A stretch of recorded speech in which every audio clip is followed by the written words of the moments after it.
का कॉल आया कि आपके पिताजी का एक्सीडेंट हो गया है, जल्दी घर पे आओ। मैं को भैया मेरे तो यहाँ ज्वाइनिंग है। ज्वाइनिंग की खुशी और पापा जी का जाने का गम था, वो समझ नहीं पा रहा था कि करूँ तो क्या करूँ। सही बात है। मैं कहाँ पढ़ा, तो हमें गर्व होता है कि हम राजधानी स्कूल में पढ़े हुए हैं। 4th क्लास तक गांव में पढ़ा था कि जितना निकम्मा हो सकता था उतना मैं था। तो मतलब मेरे पापा जी एक्सपायर होने के बाद सबसे बड़ी समस्या यही थी कि छोटे भाई बहन को पढ़ाना कैसा है। बकरी पालते हैं हम, मतलब बकरी वगैरह पालते हैं, उनको सेब मतलब बेचा है, वो लेके आए 17,000 रुपये। तो बड़े सर ने गिना भी नहीं, मतलब लेके बोल दिया कि ठीक है बहुत है इतना। तो वो मेरे मतलब मेरे लाइफ में ये लगा कि हाँ कोई तो अपने सपोर्ट करने वाला है कि इनके पढ़ाई में कोई दिक्कत नहीं आएगी। अब की बार सबसे खूंखार आपका राजधानी परिवार। नमस्कार दोस्तों, जय हिंद जय राजधानी। मैं डॉक्टर रमेश यादव, राजधानी एजुकेशन ग्रुप पचकोड़िया जोबनेर जयपुर से, और स्वागत करता हूं फिर से एक बेटे के साथ, एक नए इंटरव्यू के साथ। और आपके सामने अभी थोड़ी देर में बच्चों से मिलाने वाला हूं। और कहते हैं एक परिवार, साधारण सा परिवार, पापा जी बहुत मेहनत और हिम्मत से काम करने वाले, लेकिन आज से ठीक 2 साल पहले असामयिक उनकी मृत्यु हो जाती है। और उसके बाद में एक परिवार में जब मुखिया जाता है तो बिखराव एक होता है, मानसिक रूप से भी होता है, सोशली भी होता है, इकोनॉमिकली भी होता है। और बावजूद इसके तीनों बच्चों ने, और बड़ी बात यह कि तीनों के तीनों बच्चे राजधानी में पढ़े हैं। और बड़े वाला जो बेटा है श्री राम, अभी मिलाने वाला हूँ, वो अभी सुपरवाइजर है। छोटी जो बिटिया है रवीना, अभी वो जोबनेर पढ़ रही है। और अभी थोड़े दिनों पहले यूनिवर्सिटी की तरफ से वो 1 महीने के लिए थाईलैंड जाती है। थाईलैंड जब वापस आती है तो सीधा एक गिफ्ट लेके बोला सर से पहले मिलने जाऊंगी, उसके बाद ही घर जाऊंगी। तो सीधी जब फ्लाइट से उतरती है तो सीधी मेरे पास आती है और आके बोलती है सर मैं आपकी वजह से, इंस्टीट्यूट की वजह से, इतनी तपस्या की वजह से मैं गई हूँ। मैंने कहा बेटा मेरी वजह से नहीं गई, अपनी तपस्या नहीं। बोला सर कुछ भी कहो आप, क्योंकि हम तो एक गांव में रहने वाले बच्चे हैं, स्पेशली बच्ची, और फिर उसके बाद उसको सही राह दिखाना, सही मुकाम पे ले जाना, सही मोटिवेशन देना, इतना इंटेलिजेंट या इतना नॉलेज दे देना कि आज भी मुझे ज़्यादा पढ़ने की जरूरत नहीं पड़ती। हूबहू उस बच्ची के वर्ड थे। और वो मेरे लिए गिफ्ट भी लेके आई। वो गिफ्ट मेरे लिए बहुत प्रेशियस था, क्योंकि एक बेटी जो 2 बच्चियां साथ ही आई, दोनों की दोनों, हालांकि बच्चियां बहुत सारी गई लेकिन दोनों साथ ही आई थी। एक ऑस्ट्रेलिया से आई सुमन मीना, और रवीना बेटी थाईलैंड से आई, और दोनों की दोनों ही साथ ही सीधी घर पे आ गई। और आके बोल रही कि सर ड्यू टू यू हम लोग जो है ना वहाँ जा पाए। कभी ज़्यादा से ज़्यादा हम गए तो जयपुर गए हुए हैं, कभी बीकानेर, सीकर, जोधपुर नहीं देखा। और यूनिवर्सिटी की तरफ से इतनी तपस्या आपने करवाई, इतना ज्ञान हमें दिया कि आज भी हमें ज़्यादा पढ़ना नहीं पड़ता। उसी ज्ञान की बदौलत हमारा सिलेक्शन यूनिवर्सिटी की जो बेस्ट स्टूडेंट थी उनमें हुआ, और हम लोग वहाँ रह के आए। तो बहुत एक सुखद अनुभूति थी वो, बहुत अच्छी वाली अनुभूति थी। और पिताजी का 2 साल पहले देहांत हो गया। अभी बात ही कर रहे थे कि जब पिताजी जिंदा थे तब स्कूल भी चालू नहीं हुआ था, इंस्टीट्यूट भी चालू नहीं हुआ था। उससे पहले से हमारे बहुत जबरदस्त प्रगाढ़ रिश्ते थे बलराम जी को, और स्पेशली इनके पापा जी के, स्वर्गीय भोला राम जी, जो इस दुनिया में नहीं है, लेकिन उनका जो व्यक्तित्व, उनका जो संस्कार है वो बच्चों पे आज भी वैसे के वैसे ही सारे के सारे हैं। और इसी की बदौलत आज 3 बच्चे अपने दम पे पूरा परिवार का सिस्टम को चलाना, पढ़ाई करना और बहुत अच्छा करना। और जिस बच्चे से 10th वाले बच्चे जिसे मिलाने जा रहा हूँ, 98%, 97.33% है, राउंड फिगर में 98 हो गया। और वो बच्चा एग्जाम के ठीक बीच में से जो है बीमार हो जाता है। आप सोचिए, जो बच्चा 98 स्कोर कर रहा है और बीच में बीमार हो रहा है, एग्जाम के बीच में जो से कोई बीच में गैप में क्लास लगाई, तो उसमें मैंने फोन किया, मैंने कहा बेटा आया नहीं। बोला सर तबीयत खराब हो रही है, ज्यादा ही तबीयत खराब हो रही है। उसके बावजूद इतना बड़ा स्कोर करता है। तो निश्चित रूप से उन बच्चों के लिए जो आराम से जी रहे होते हैं, जिनके बहुत ज्यादा जो है सुख सुविधाएं होती है, घर पे जो है ना के पढ़े लिखे भी ज्यादा होते हैं। अभी इनमें तो तीनों बहन भाई, यही इनकी सारी दुनिया, मम्मी और तीनों बहन भाई, यही दुनिया है, यही गाइड करने वाले हैं, यही समझने वाले हैं, यही पढ़ने वाले हैं। और इतना संघर्ष के बावजूद इस बेटे ने इतना बड़ा मुकाम हासिल किया। तो मुझे लग रहा है ये बात जो है ना आप तक जानी चाहिए, क्योंकि किसी न किसी के लिए बड़ा मोटिवेशन है। बहुत हालात भी मान लीजिए, बीमार मान लीजिए, तबीयत मान लीजिए, इतने बुरे हालात के बावजूद इतना जबरदस्त परफॉर्म किया है कि सबके लिए एक मिसाल है। तो मैं ज़्यादा आपका टाइम खराब नहीं करते हुए सीधा उन बच्चों से मिलाता हूँ। दोनों बच्चे मेरे साथ बैठे हैं, बड़े वाला भाई श्री राम और देवराज इसने भी 98 स्कोर किया 10th क्लास के अंदर। तो मैं चाहूँगा दोनों बच्चे जो है वो सभी दर्शकों का अभिवादन करें। सभी को नमस्कार, है ना। और काफ़ी सारी बातें हम इनसे करने वाले हैं, बहुत सारी बातें हैं, परिवार के बारे में भी है, जीवन के बारे में भी है, संघर्ष जो चल रहा है, क्योंकि संघर्ष कहते हैं हरिवंश राय बच्चन ने कहा था कि जब तक जीवन में संघर्ष है तब तक ही जीवन है, जिस दिन संघर्ष खत्म हो गया उस दिन जीवन भी खत्म हो गया। यानी संघर्ष चलता रहता है लाइफ में, लेकिन उस संघर्ष और बुरे हालात के बावजूद, बुरे परिस्थितियों के बावजूद, क्योंकि बुरे हालात में उसको कह रहा हूँ, जब पिता का साया आज बच्चों से उड़ जाता है और वो भी छोटी सी उम्र में उड़ जाता है, तो इससे बड़ा बुरा हालात तो कोई हो ही नहीं सकता। तो इतने बुरे हालात के बावजूद ये बच्चे अपने दम पे अपने संघर्ष को जारी रखे हुए हैं। और श्री राम भाई जो है ना गवर्नमेंट जॉब में है, कृषि पर्यवेक्षक है, और दोनों छोटे वाले भाई और बहन दोनों पढ़ रहे हैं। तो सबसे पहले तो हम यही जानना चाहेंगे कि बेटा क्या लग रहा था, 98% आने की उम्मीद थी देवराज, या क्या संभावनाएं थी? 95% के आसपास आने की। ये 95% नहीं करा, मुझे 95, ये पहला बच्चा है जो अपनी परसेंट, जो मतलब सही यूं कह सकते हैं, सही एक्यूरेट जोड़ रखा था इसने भाई। 95 कम से कम भी करेगा, काट के भी करेगा, तो 95 आने की संभावना है। और यूं लग रहा था पहला नंबर आएगा मेरा क्लास के अंदर, विश्वास था, थोड़ा विश्वास था। बहुत अच्छी बात है। अच्छा, पहली बार रिजल्ट देखा या कैसे, किसने बताया कि 97.33% या 98% बनी है? भैया जी।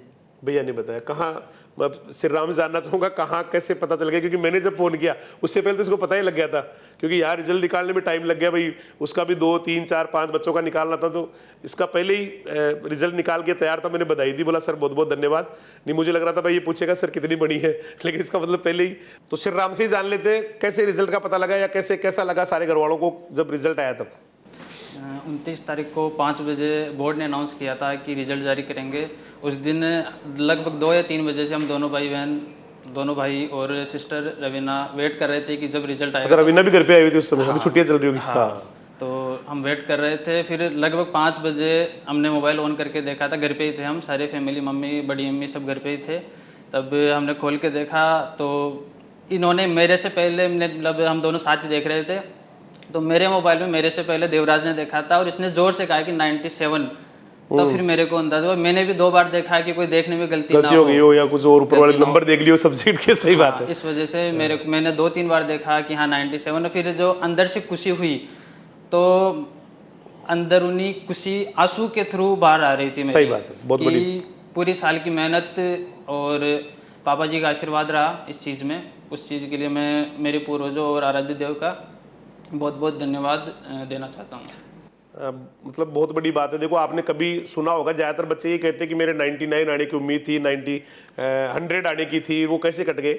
लेकिन मैं क्या कर रहा हूँ, सादगी इसको कहते हैं। इसने पहले ही जोड़ रखा था कि भाई 1, 2, 3 नंबर अपन पहले ही कब रख लेते हैं, और 95 की मुझे उम्मीद थी। मतलब ये बात मेरे को दिल तक छू गई, अंदर तक, कि 95 का मुझे था और इतना परसेंट आना। अब थोड़ा सा मैं श्री राम से जानना चाहूँगा कि परिवार में बेटा कौन कौन है और कैसे अभी इस समय के हालात कैसे है बेटा, और पापा जी का कब डेथ हुआ, क्यों हुआ, सारा थोड़ा सा एक बार बता दें दर्शकों को। 22 सितंबर 2022 को मेरी अलवर पोस्टिंग हो रही थी। पापा जी ने मेरे को जयपुर 3 बजे रेलवे जंक्शन पे छोड़ा था। मैं लगभग 6 बजे के आसपास अलवर पहुंचा था। अलवर पहुंचते ही मैंने ज्वाइन करने के लिए अलवर पहुंचा। अलवर पहुंचते ही मैंने स्टेशन पे उतरते पापा जी को कॉल किया, तो पापा जी का कॉल लगा नहीं। तो फिर मैंने सोचा कि मेरा फ्रेंड वहाँ कॉलेज क्लासमेट था, तो मैं उसके रूम पे जा रहा था। सही बात है। तो वहाँ पर जाने के बाद मेरे मतलब जो हमारे रिलेटिव थे उनका कॉल आया कि आपके पिताजी का एक्सीडेंट हो गया है, जल्दी घर पे आओ। मैं को भैया मेरे तो यहाँ ज्वाइनिंग है।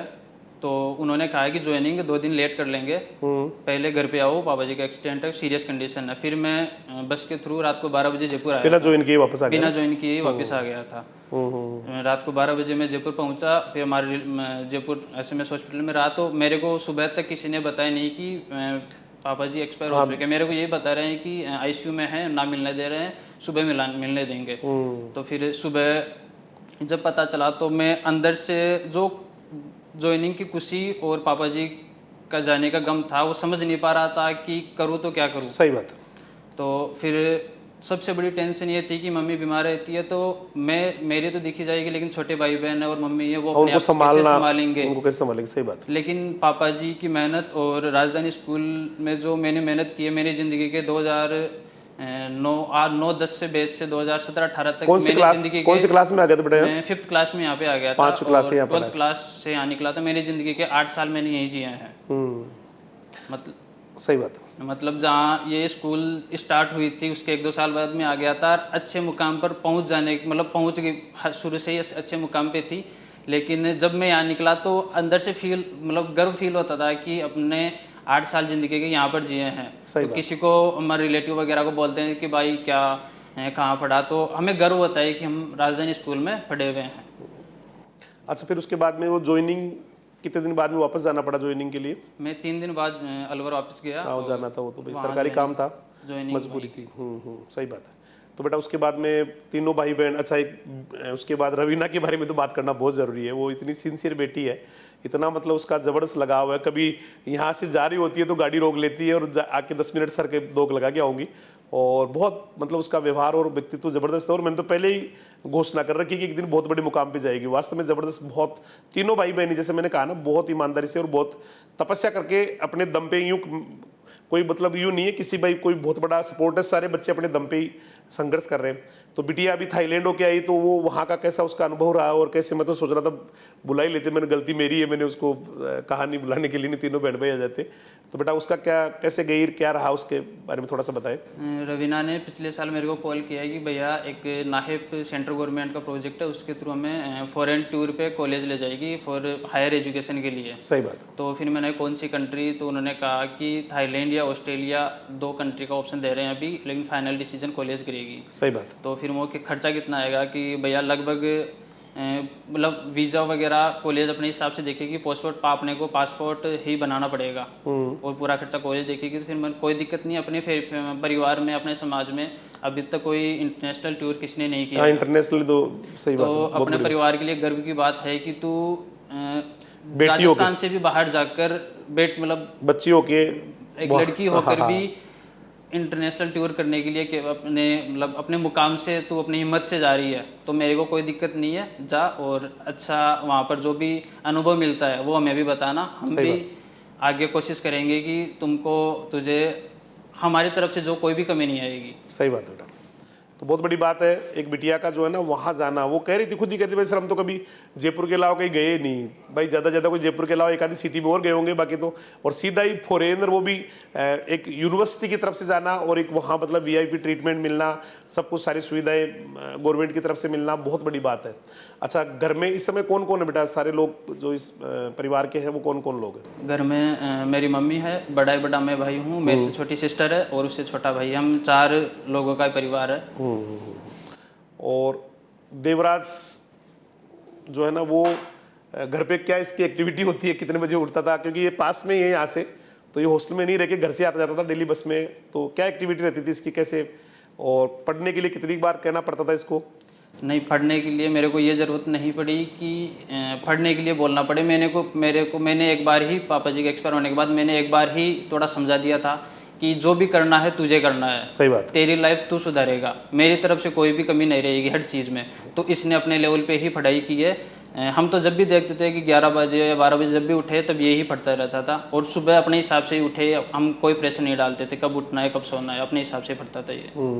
और बीमार के टाइम पर, जब ये एग्जाम के टाइम बीचों बीच बीमार हो गया, तो कैसे घर पे कैसा माहौल हो गया था या किस तरह से? हाँ, कि पूरे साल की मेहनत थी, फिर अचानक एग्जाम के बीच ही बीमार हो गया, इसको मलेरिया हो गया था। तो जो तेज बुखार रहती थी, फिर सर कॉल भी करते थे स्कूल में जो कोर्स वगैरह है, तो मुझे सर को कहा कि हाँ, मैंने एक बार ही कॉल किया था, फिर बोला सर बीमार है, तो फिर मैंने दोबारा किया भी नहीं। मैंने कहा तो वैसे भी रुकने वाला नहीं है, कभी रुकता ही नहीं है, तो तबीयत ही खराब होगी इसलिए। सर को मैंने कहा कि सर मैं छुट्टी लेके घर पे आया हुआ हूँ, तो मैं पर्सनली इसको पढ़ाई वगैरह की ध्यान रखूंगा, कोई दिक्कत नहीं आएगी इस तरफ से। अब थोड़ा देवराज से जानेंगे कैसा लगा इसको, क्योंकि साइंस में भी 100 नंबर आए हैं, मैथमेटिक्स में भी 100 नंबर आए हैं। ये बहुत बड़ा एक दोनों का जो है ना कॉम्बिनेशन है कि 100 नंबर लाना। तो इसका मतलब आप समझ सकते हो कि दिमाग का लेवल क्या रहा है, किस हद तक इसने मेहनत की है और किस लेवल तक जो है ना इस रिजल्ट को लेके आया है। तो बेटा एक तो यहाँ पर कैसे जो पढ़ाने वाले हैं उनसे कैसे सीखने को मिला, कैसा माहौल रहा क्लास वगैरह का? और अब की बार तो क्लास भी मैंने अपने सामने लगाई 10th वाली को। पहली बार मेरी जो क्लास परमानेंट रहती है उसके सामने 10th क्लास को लगाया। मैंने कहा बार बार मैं चेक करूंगा, बार बार देखूंगा पढ़ रहे कि नहीं पढ़ रहे। और बिल्कुल ही सामने वाली क्लास थी और बीच में जा जाके मैं चेक करके आता था। बीच बीच में जब भी बीच में क्लास कोई आता था, ब्रेक आता था 5 मिनट का, तो क्लास देख के आता था। बड़ी जो मेजर क्लासेस थी वो सारी की सारी मैंने अपने वाले विंग में पूरी की पूरी शिफ्ट कर ली थी पूरी। तो बेटा कैसा क्लास का कैसा माहौल रहा, कैसे पढ़ाई की? यहाँ जितने भी टीचर है सब जुनूनी है, मतलब पूरी मेहनत लगाते हैं अपनी। सही बात है। रिजल्ट देने के लिए। और डायरेक्टर सर मोटिवेट करते रहते थे बार बार हमें क्लास में आके, उससे मतलब पढ़ने का वो एक नया पावर मिलता था। मैं जाता रहता था इन क्लास में, और जब भी जाता था तो 5 मिनट 7 मिनट इनको समझा के मोटिवेशन देके कि बेटा ये बहुत इंपॉर्टेंट क्लास है, क्योंकि 10th क्लास ही डिसाइड करेगी कि आप आगे क्या करने वाले हो, प्लस माइंड का जो डेवलपमेंट है वो 10th क्लास से होना है। इस तरह से मैं इनको बीच बीच में जाके मोटिवेट करता था, जब भी मौका मिलता था, बीच में टाइम मिलता था। गया तो कोई ना कोई डेफिनेटली कोई ना कोई चीज़ इनको ऐसे कह के आया था, मतलब जिसका असर लंबे समय तक दिमाग पे रहे। तो ये बेटा कह रहे कि सारे के सारे जुनूनी है, और सर मुझे जो है ना आके बीच बीच में बताते रहते थे। अच्छा, जब मैथ में सोई आने की उम्मीद थी, मैथ और साइंस में, या मैथ में तो सोया नहीं और साइंस में मतलब थोड़ी थोड़ा हो सकता कोई काट के दोबारा लिखा होगा। तो मैथ में तो पूरी 100 आने की उम्मीद थी, लेकिन साइंस में हो सकता था भाई काट दिया तो भाई काट, पता नहीं नंबर कोई काट ही ले। और बाकी में कितने कितने आए बेटा, हिंदी और इंग्लिश में कितने कितने हैं? इंग्लिश में सबसे कम आया 93, 93 इंग्लिश में रह गए, 7 नंबर वहाँ कट गए। और हिंदी में 96, हिंदी में 96, संस्कृत में 99। 99 है, संस्कृत में आए। तो एक बड़ा मतलब यूँ कह सकते हैं कि एक है ना, बीमार, फिर थोड़े से पारिवारिक स्थिति है, फिर उसके बावजूद भी बहुत ज़बरदस्त किया है। और ये सबके लिए मिसाल, मैं कह रहा हूँ, ये जो बच्चे कहते हैं ना, देखिए कैरियर से बड़ा कुछ नहीं है। मैं हमेशा बच्चों से कहता हूँ कुछ भी कर लेना बेटा, ये सारी मोबाइल, ये जो है ना टीवी, आईफोन, ये सब आ जाएंगे जीवन में, खूब आएंगे। अब कई सारे बच्चे जो सोशल मीडिया पे जो है ना ये फॉलोवर्स जोड़ने में लगे हुए हैं, तो मैं उनको बोलता हूँ कि आप ऐसे फॉलोवर्स बढ़ाएंगे ना तो ज़्यादा 2000 कर लेंगे, 5000 कर लेंगे, 10,000 कर लेंगे, लेकिन जिस दिन आप IAS बन गए, RAS बन गए, या बहुत बड़े कोई अधिकारी बन गए, और सेम डे आप जिस दिन अपना इंस्टाग्राम अकाउंट बनाओगे या जो भी फेसबुक का बनाओगे, सेम डे आपके लाखों करोड़ों फॉलोवर्स हो जाएंगे, और ऐसे लाखों करोड़ों आप कभी नहीं कर पाओगे। तो सोशल मीडिया भी एक मतलब एक बड़ा, यूँ कह सकते हैं आज के बच्चों के लिए बहुत बड़ी परेशानी है। आज आप बच्चे, छोटे छोटे बच्चे, 9th के 10th के बच्चे और बच्चियां इंस्टाग्राम पे आईडिया बना रखी है ना, तो सोशल मीडिया पे भी कोई अकाउंट वगैरह बना रखा है कि देखते हैं मोबाइल वगैरह है? नहीं बना रखा, साफ बना कर। मोबाइल तो रखता होगा?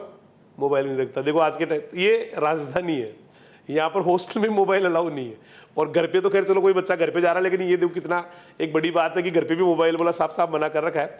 सबसे पहले मैंने कहा ना, सबसे बड़ा आपका जो कैरियर है वो है जिस दिन आप मुकाम पे पहुंच गए, उस दिन के बाद में अगर आप सोशल मीडिया से जुड़ेंगे, तो मैं कह रहा हूँ मिनटों में, आप जिस दिन अकाउंट बनाओगे मिनटों में आपके लाखों करोड़ों फॉलोवर्स हो जाएंगे। तो सोशल मीडिया से भी बराबर दूरी रखी। और कितने घंटे, सुबह कितने बजे उठता था, कितने घंटे पढ़ता था बेटा, क्या शेड्यूल रहता था घर का? सुबह 5 बजे उठता था। 5 बजे उठता था, और 1-1.5 घंटे पढ़ लेता था, फिर तैयार हो जाता। फिर तैयार होकर स्कूल आ जाता था। उसके बाद में शाम को फिर वापस जाने के बाद शाम को जाते लग जाता था, और रात को ज़्यादा नहीं पढ़ता था, लास्ट 11 बजे तक। नहीं, रात को तो मैं मना भी करता हूँ भाई, रात को ज़्यादा लेट तक नहीं पढ़ना चाहिए, राक्षस बन जाता है। दिन में पढ़ना चाहिए रात को। रात जो है ना सोने के लिए बनी हुई है, फिर भी हम 10, 11, 12 बजे चलो ठीक है, और सुबह 5 बजे 6 बजे अपना जो है ना उठ के, क्योंकि दिन ही बहुत होता है। मैं अक्सर एक डायलॉग मारता हूँ बच्चों को, रात को पढ़ा हुआ रात को याद रहता है, और एग्जाम दिन में लगती है। रात को जो लगातार पढ़ते हैं ना बच्चे, कई सारे चाय बड़ा के पढ़ते रहते हैं, कमरों के ऊपर देखा होगा, 2-2 बजे उठ के पढ़ते हैं, 3 बजे तक पढ़ रहे हैं, फिर सुबह सो जाते हैं, फिर बाद में वो एग्जाम में करके आते हैं, उनको लगता है बहुत अच्छा करके आया, लेकिन रिजल्ट बहुत पुअर आता है। क्योंकि भगवान ने जो है ना सारा जो समय का चक्र बहुत सोच समझ के बनाया है कि आदमी दिन भर जो है ना अपना काम कर ले, रात उसको सोने के लिए रेस्ट चाहिए, तो उसने सारा उसी को फॉलो किया, और उसी का परिणाम है कि बहुत अच्छा कर गया। अच्छा, कोई बात दिमाग में चल रही हो जो कहने को हो, है ना? जो जितने भी टीचर्स हैं ना, वो ऐसे बोलते थे कि निकिता दीदी है, उनकी थी पहले हाईएस्ट। हाँ 98 उसकी थी, भाई उनका रिकॉर्ड तोड़ना है। हाँ, कि सारे टीचर कहते थे पहले निकिता कुमावत बिटिया है, उसका 98 रहा है, तो भाई रिकॉर्ड तोड़ना है। तो आते आते अभी सिर राम भी करता सर उसकी कितनी परसेंटेज थी, तो मैंने कहा भाई वो 97 पॉइंट समथिंग उसका था। वैसे राउंड में ना तो शायद बराबर ही है दोनों की मेरे हिसाब से, है ना? बराबर ही है ना? उसकी भी सेम 97 पॉइंट, मतलब रिकॉर्ड टूटा भी नहीं तो उसकी बराबरी हो गई दोनों की, है ना? वो 2 साल पहले अभी वो MBBS कर रही है झालावाड़ से, निकिता कुमावत, तो उसका 98, और अब की बार फिर वही 98। तो सारे बच्चे उसको फॉलो कर रहे थे सर की बातों को कि 98 बनानी है। और कोई बात नए बच्चों से कहनी हो यहाँ के माहौल के बारे में, या है ना सिस्टम के बारे में, अनुशासन के बारे में? जो यहाँ पे स्टाफ है ना, वहाँ वैसा स्टाफ कहीं भी नहीं है। हाँ, ये तो तभी तो एक छोटा सा गांव है, पूरा हिंदुस्तान यहाँ के पढ़ रहा है। और अब मुझे लग रहा है श्री राम साहब ज़्यादा बढ़िया बताएगा, क्योंकि ये भी यहाँ 5वीं क्लास से लेकर 12वीं तक पढ़ा हुआ है। तो थोड़ा श्री राम से जानते हैं कैसा यहाँ का माहौल लगता है, और कैसे निर्णय लिया कि मुझे यहीं पढ़ाना है इसको।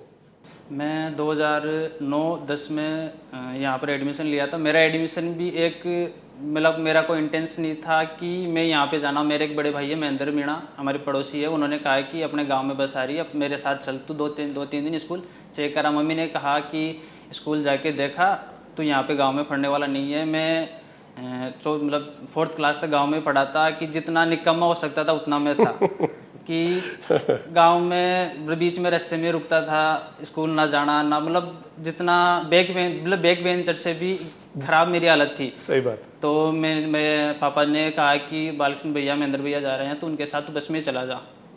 फिर मैं यहाँ आया तो मतलब मेरे को अजीब लग रहा था बस में पहली बार आना, गांव से पहली बार बाहर जाके पढ़ना मेरे लिए बहुत अजीब था। और उम्र भी छोटी थी, छोटा सा इतना तो से आया था मेरे को मतलब मेरी मम्मी ने कहा कि स्कूल कैसी लगी, फिर मैंने कुछ जवाब नहीं दिया कि मुझे यार मैं क्या बताऊं स्कूल गलत या सही मेरी इतनी हिम्मत नहीं है कि मैं गलत या सही बता सकूं। सही बात। तो मम्मी ने कहा कि कोई बात नहीं एडमिशन करवा लो। फिर मेरे को आप जानो, आपका काम जाने एडमिशन करवाना है, मेरा काम है पढ़ना। सही। तो फिर महेंद्र भाई साहब और बालकृष्ण भैया ने मेरा एडमिशन यहाँ पे करवाया था। यहाँ पर मतलब जब मैंने एडमिशन लिया तो एक ये हो गया कि फैमिली जैसे अटैचमेंट हो गया मेरा। सही बात। कि हमारे पापा जी के साथ जो एमडी सर है बलराम जी सर, उनका पहले व्यवहार था, रिलेशन था। सही बात। फ्रेंड सर्कल था। तो पापा जी भी बोल रहे थे कि हाँ चला जा, कोई दिक्कत होगी तो देख लेंगे बाद में। वो पापा जी का तो देखो मैं आपको बता दूं, इतने महान व्यक्ति, मतलब शायद बहुत ही महान, एक महानता से बाकी के वो है। जब हमने स्कूल शुरू किया तो बलराम जी उनसे मिले, पूरा जितने बच्चे हैं ना अपने आसपास के सबको बैठा ले जाओ। मतलब वहाँ इनका पापा जी का जो है ना बहुत बड़ा योगदान है राजधानी को आज इस मुकाम पे लाने के लिए। बोला ये जितने भी हैं सबको बुला के बोला सबको वहीं पढ़ना, अपना स्कूल खुला। इतना ऐसे कैसे उनके वर्ड्स थे उस समय। बलराम जी ने मेरे को आके बोला, उन्होंने बोला है कि बोला ये सारे जितने भी हैं इनको सबको ले जाओ। और सब पूरा का पूरा जो इनका फैमिली है वहाँ सारे बच्चे शुरुआत में, राजधानी की शुरुआत जो है ना वो यहाँ से, और डलवल डानी इन लोगों ने जो है ना चालू किया है। श्री राम के परिवार के पापा जी वगैरह इन लोगों ने जो है ना, उनका ही बड़ा रोल था। तो भगवान जो है ना ऐसे इंसान को जो है ना हमारी श्रद्धांजलि है और प्रणाम है। बहुत ही महान व्यक्तित्व रहे हैं पापा जी तो। हाँ बेटा कंटिन्यू। हाँ तो मेरा मतलब एडमिशन करवाने के बाद बड़े सर का और हमारा मतलब ये हर स्टूडेंट से जैसे एज ए गार्जियन मतलब पापा की तरह ही व्यवहार करते थे कि घर पे रहो तो पापा है, लेकिन यहाँ पे आने के बाद भी ऐसा नहीं फील होता था कि स्कूल में जाए। सही बात। यहाँ पर भले ही क्लास 12 घंटे चले या 14 घंटा चले, हमें ऐसा फील नहीं होता था कि हम घर से बाहर है। सुबह ये होता था कि सर्दियों में अंधेरे में जाते थे, अंधेरे में ही आते थे। तो गांव वाले बोलते हैं कि भाई तू स्कूल जाता है या फिर किसी काम करने जाता है, कि सुबह जाता है शाम को आता है, कि कोई बात नहीं स्कूल वाले कर रहे हैं, हमारे लिए भविष्य के लिए ही कर रहे हैं। सही बात। तो मेन चीज़ तो है कि एडमिशन करवाने के बाद जब यहाँ से मतलब यहाँ के स्टाफ और टीचर से लगाव इतना हुआ कि कहीं और जाने का दिमाग में ख्याल ही नहीं आया। सही बात। कि दूसरी स्कूल में जाके अपन पढ़े। और जैसे 10th तक मैं रहा, सबसे बड़ी मेरी लाइफ का इंसिडेंस एक बताना चाहता हूँ कि जब मैं 6th क्लास में था तो हमारे एक करण सर से टीचर है नरेश मीणा, नरेश जी मीणा सर, वो हम पढ़ रहे थे और स्टार्टिंग थे, जब स्टार्टिंग क्लास लगती है 6th क्लास में हमने एडमिशन लिया था यहीं पर दोबारा। तो बड़े सर पास से गुजर रहे थे तो नरेश जी सर को इन्होंने पूछा बड़े सर ने कि क्लास में इंटेलिजेंट कौन है। तो उससे पहले मेरे पढ़ने का कोई मतलब रुचि नहीं थी। सही है। मतलब मैं पढ़ने का मेरा मन नहीं करता था, मतलब कमज़ोर बालिक, मतलब कमज़ोर था पढ़ाई में। तो नरेश जी सर भी स्टार्टिंग में वो आए थे, उन्होंने मेरी तरफ इशारा किया कि ये बच्चा ज़्यादा ध्यान दे रहा है पढ़ाई पे। तो फिर हमारे बड़े सर ने मतलब ये पूछा, तब मेरे को अंदर से फील हुआ कि यार अपने बारे में सर ये बोलते हैं तो अपन क्यों ना इस चीज़ पे ही चले। सही बात है। वो दिन ही है कि आज मैं यहाँ जो भी मैं हूँ वो उस मुकाम पे हूँ यहाँ के स्टाफ की वजह से, नरेश सर और बड़े सर। लेकिन आज तक बताया नहीं सिर्फ राम ने ऐसी बात, ये आज खुलासा कर रहा है। ये बहुत वास्तव में ये होती है बात है कि एक बार जैसे कहा ना भाई बेटा वेरी गुड, बहुत सारे ऐसे बच्चे जो कह रहे हैं कि सर एक बार आपने जो है ना गले लगा के एक बार मुझे ये कहा था वेरी गुड बेटा बहुत अच्छा करेगा, फिर उसके बाद हम अच्छा कर गए। तो श्री राम के साथ भी ऐसा ही हुआ कि वो नरेश जी सर जो है ना उनका कहना हो गया, बोला ये ध्यान देता है पढ़ाई में, और मैंने कहा वेरी गुड। और उसके बाद में सारा जो है ना अपने आप ही पढ़ना, वही होता है एक डायरेक्शन होता है। आप किसी बच्चे को ये कहो कि सर ये तो है ना पढ़ता ही नहीं है, ये तो बड़ा निठल्ला है, ये तो उल्टा जो है ना जवाब देता है, तो वैसे ही बन जाता हो। और कभी भी कोई घर पे आए तो एक बहुत एक अच्छी बात है, कभी कोई घर पे आए तो किसी के बारे में ये नहीं कहना कि ये निठल्ला है, ये काम नहीं करता है, ये वो है, ऐसे नहीं करना चाहिए। कैसे भी शैतान हो तो भी ये कहना कि हमारा बच्चा सबसे अच्छा बच्चा है, बहुत अच्छा बच्चा है, और ये जो है ना अपने आप को बहुत ज़्यादा इंप्रूव कर रहा है, बढ़िया करेगा एक दिन। और वो बच्चा वास्तव में बढ़िया कर जाता है। हम तो कई बार क्या स्टाइल मार मार कर रहे होते हैं जी, ये तो किसी की नहीं रखता है, ये तो उल्टा सामने जो है ना वो वापस पकड़ा देता है, कोई बात कहते हैं तो उसको ऐसा कभी नहीं कहना चाहिए किसी बारे में। मैं हमेशा बच्चों से भी कहता हूँ, गार्जियन से भी, कभी मेरे सामने आके गार्जियन इस तरह से, तो मैं उनको कहता हूँ कभी दोबारा ऐसे नहीं बोलना। अपने बच्चे को हमेशा अच्छा और सबके सामने जो है ना पॉजिटिव ही पेश करना है, ऑटोमेटिक ही पॉजिटिव हो जाएगा। हाँ बेटा सर।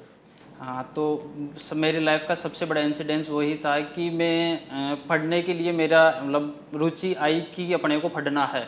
उस दिन से ही मैंने नरेश जी सर से भी बात की थी कि मतलब 10th और 12th पास करने के बाद यहाँ से बात की थी उन्होंने उनसे, तो मैंने उनको कहा, तो उनको भी खुशी हुई कि अगर मेरी वजह से किसी की लाइफ सक्सेस हो रही है तो मेरे को भी अच्छा है। मैंने उनसे पर्सनल कांटेक्ट भी किया, थैंक भी किया। बड़े सर को तो मैंने आज ही बताया है आपके सामने ही पहली बार। और अदर स्टाफ भी मतलब जैसे पर्सनली कोई अपने बेटे को जैसे पढ़ाता है ना, वैसे ही ट्रीट करता है। इस चीज़ का गवाह मैं खुद हूँ कि मेरे को ये फील नहीं हुआ कि जब भी कभी भी मेरी एक शुरू में बीमार रहता था, अपेंडिक्स की मेरा दर्द होता था, तो मैं दोपहर होते ही मेरे दर्द स्टार्ट हो जाते, बड़े सर को बोलते थे। बड़े सर भी खुद परेशान हो गए थे कि ये बच्चा पढ़ेगा या बीमार, ये नहीं पढ़ पाएगा। तो फिर धीरे धीरे मैंने ऑपरेशन वगैरह करवा कर फिर बाद में एडमिशन मतलब सही प्रॉपर पढ़ाई स्टार्ट की थी। ऑपरेशन मेरा 10th के अंदर हुआ था, 10th में हुआ था, 10th क्लास में, तो इस वजह से थोड़ा पढ़ाई भी तो मेरी डिस्टर्ब हो गई थी। और टीचर वगैरह यहाँ के मतलब जैसे उनके बारे में मैं अपने शब्दों से कुछ बता नहीं सकता कि उनको मैं किस हिसाब से मैं थैंक्स करूँ। जो भी हूँ इस स्कूल की वजह से हूँ आज। मेरी लाइफ भी यही है। मेरी फैमिली की, जैसे मेरे बड़े पापा का लड़का है दिनेश मीणा, वो अभी जॉबनेट से PhD कर रहा है, तो मैंने एडमिशन लेने के बाद वो भी मेरे साथ यहीं पे आ गया, मैं यहीं था। और फिर मेरे निकलने के बाद मेरे सिस्टर ने ये एडमिशन लिया था, वो आज जॉबनेट 3rd ईयर SKN कॉलेज में है। फिर उसके निकलने के बाद देवराज ने एडमिशन लिया, मतलब एक निकल रहा है दूसरा एडमिशन ले रहा है, ये सिस्टम चल रहा है। मतलब हमारे फैमिली में जितने भी है स्टूडेंट वो यहीं से पढ़े हुए। एक सिस्टर है, उसकी शादी हो गई थी। और ये तो श्री राम तो ये भी नहीं पूछता भाई फीस कितनी है। हाँ। इसको पता है भाई, अपना तो परिवार वास्तव में ही कभी नहीं पूछता भाई सर फीस कितनी है। भाई एडमिशन करा दिया, उसके बाद भाई ये जो है ना मतलब इतना विश्वास है बहुत जबरदस्त कभी। और फिर ये आके बोला सर ये इतना फीस जमा कराने आया हूँ, मैं करवा दे यार। श्री राम मैंने कभी इसको पलट के नहीं कहा बेटा इतना करवा दे, मैंने कहा कोई वो मतलब क्या पता नहीं कि पूरे परिवार के साथ ही बहुत एक जो होता है ना इमोशनल अटैचमेंट है पूरे परिवार के साथ ही। उससे पहले महेंद्र अभी जो बैंक में अधिकारी है ना, और भी कई सारे बच्चे जो है ना सुपरवाइजर, साइंटिस्ट, कई सारे बच्चे जो सारे, तो बड़ा एक अच्छा पूरे परिवार ने बहुत कोऑपरेट किया। मैं तो हमेशा खुले दिल से कहता हूँ भाई हरसोली और ये डानुवाल डानी, इन लोगों ने वाकई जो है ना यूँ आंख बंद करके ही बच्चों को पहली बार में भेज दिया। बोला मैं तो ये सोचा था स्कूल चला था, मैंने कहा बच्चे आएंगे कहाँ से। आज तो भगवान की दया से एडमिशन के लिए भी मना करते हैं कई बार, भाई अब हमारे पास जगह नहीं है। लेकिन उस सब दौर में जहाँ शुरुआती दौर था वो सारे लोगों ने, तो इन लोगों का ही सबसे बड़ा पूरे परिवार का बहुत बड़ा रोल है राजधानी को स्टार्ट करने में और यहाँ तक लाने में। क्या बेटा? हाँ, तो मतलब मेरे पापा जी एक्सपायर होने के बाद सबसे बड़ी समस्या यही थी कि छोटे भाई बहन को पढ़ाना कैसा है। तो उस टाइम पे मैंने एडमिशन देवराज का यहाँ पे करवा दिया था। तो फिर मैंने बड़े सर से बात की, तो मैंने कहा कि सर ये फ़ीस लेके आया हूँ मैं, कि कहाँ से लेके आए, कि बकरी पालते हैं हम, मतलब बकरी वगैरह पालते हैं, उनको सेब मतलब बेचा है, वो लेके आया हूँ 17,000 रुपये। तो बड़े सर ने गिना भी नहीं, मतलब लेके बोल दिया कि ठीक है बहुत है इतना। तो वो मेरे मतलब मेरे लाइफ में ये लगा कि हाँ कोई तो अपने सपोर्ट करने वाला है कि इनके पढ़ाई में कोई दिक्कत नहीं आएगी। आप लोगों को निश्चित रूप से एक मोटिवेशन मिलेगा। एक परिवार जो मैं कह रहा हूँ आने वाले टाइम का आप 5 साल 7 साल बाद में देखेंगे तो आपको मिलेगा कि बहुत एडवांस फैमिली होने वाली है। क्योंकि जहाँ बच्चे पढ़ते हैं, मोबाइल से सोशल मीडिया से दूर रहते हैं और जुनूनी है तीनों भाई बहन ही, तो आने वाले 5 साल बाद का तो आप शायद कल्पना नहीं कर पाएंगे कहाँ होगा ये फैमिली। और आज भी तीनों बहुत संघर्ष करके बहुत अच्छे मुकाम पे हैं। और पूरा राजधानी परिवार पूरे इनकी फैमिली को, देवराज को, श्री राम को, बेटी रवीना को और बाकी सभी लोगों को बहुत बहुत धन्यवाद देता है इतना एक श्रद्धा और इतना विश्वास हमारे अंदर जताने के लिए। और बहुत बहुत धन्यवाद। नमस्कार, जय हिंद, जय राजधानी।